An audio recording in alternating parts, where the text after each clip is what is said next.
John dreaded cleaning the attic. It was always dark and dusty up there. Cobwebs hung from every corner.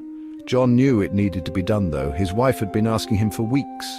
So, one Saturday morning, John grabbed a broom and headed upstairs. He opened the attic door and cringed. The air was thick with dust. It smelled stale and musty. John took a deep breath and stepped inside. He started by sweeping the cobwebs from the ceiling. Then he moved on to the piles of boxes. John was amazed at how much stuff his family had accumulated over the years. He found old toys, clothes, and even furniture. John had been cleaning for hours, and he was starting to get tired. He decided to take a break. As he turned to leave, his foot went through the floor. John fell through the attic floor with a crash. He landed in a heap on the floor below. John was stunned. He lay there for a moment, trying to catch his breath. Then he slowly sat up and looked around.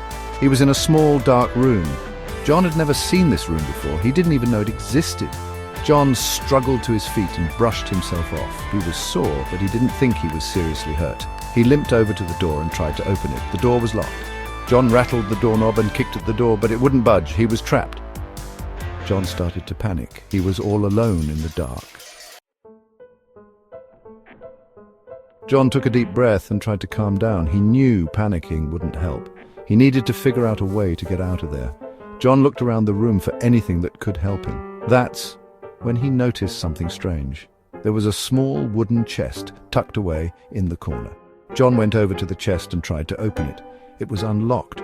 John slowly lifted the lid. Inside, he found a stack of old letters. John picked up one of the letters and started to read it. The letter was dated 1920. It was a love letter. John read through the letter, his heart pounding in his chest. The letter was from a woman named Emily to her lover, Thomas. Emily and Thomas had been secretly meeting in this very room.